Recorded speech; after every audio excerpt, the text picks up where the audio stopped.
So next on our list of TV and video attribution methods, let's go back to the macro methods column. Again, those are top-down versus the micro bottom-up methods. And let's talk a little bit about various time series approaches. And I'm going to speak in layman's terms as opposed to statistics at this point, and talk a little bit about some of the experimental designs around time series that we can use to help measure the impact that television is having. And specifically, I want to start by talking about pulsing. So let's say that you're running a television campaign and it's direct response, and let's pretend that this is time. And let's assume that the Y here is something related to your site traffic or revenue or some other metric of interest to you. I'm going to say users in this case. So when you're running a television campaign and your traffic is doing loop-de-loops and going and doing its thing, how do we know what ups and downs or what traffic is being caused or likely being caused by TV?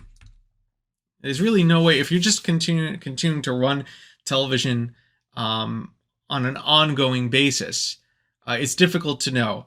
I mean, obviously, when you first start television, particularly if you start with a really large, let me start over here. If you're starting with a really large campaign or a Super Bowl commercial and you haven't done TV and TV starts here, if you're lucky, you might end up seeing something happen.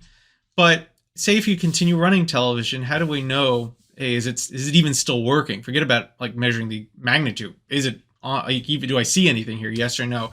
I have no way of really dissecting this.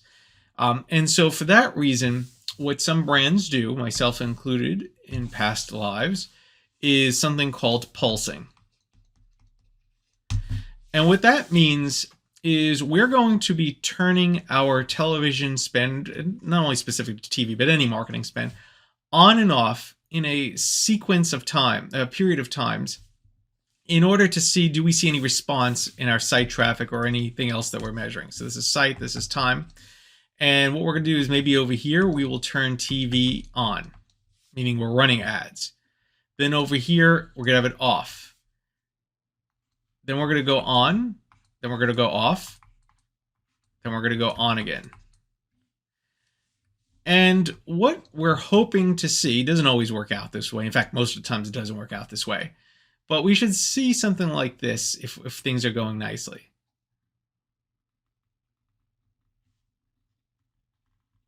So if TV is working, I'm drawing baseline traffic terribly, but it's something like this. So what we're hoping to see is what incremental impact, what is just the general sense of the magnitude of short-term impact television is having on our site. And the way that we could assess that is by measuring the difference in magnitude between the peaks and the troughs. See, so this here, particularly if we see this, we do this multiple times and we see a pattern like this, we could be fairly certain that at least in this short-term window that we're looking, television is having an impact because we've done this multiple times and we see that there are these lifts that correspond to when we were on TV versus off. Now, obviously, you have to take into account time. So when TV goes off, you're going to see a decay. And that's the reason why usually when I do pulsing, it's on either a 4 or 6 week basis, meaning I'll be on 2 weeks, off 2 weeks, but then or 4 weeks. And then I'm assuming that during those first few weeks of being off, we're going to be tailing out. So there's still going to be lift caused by TV. But this is just one trick that allows us to assess yes or no, is television having impact. The problem, though, is how do we convert this into an actual dollar amount of how much value, what's the return on investment that our TV is getting to us? Fortunately, you really can't get that through pulsing. It has to be combined with other methods. This method is really just good to see, hey, are the lights on? Do we see any responsiveness? If we see nothing at all, like say if we see like this, that already gives you some information that the magnitude of your ads relative to your site traffic and the impact that that those ads are having is actually quite small, with few exceptions. I mean, obviously, your television impact could be really diffuse over time, but you'd expect at least a large percentage of folks to come in pretty soon after that. And if you don't see that happening relative to your site traffic, it gives you information that your ad may not actually be working. Hope this has been useful.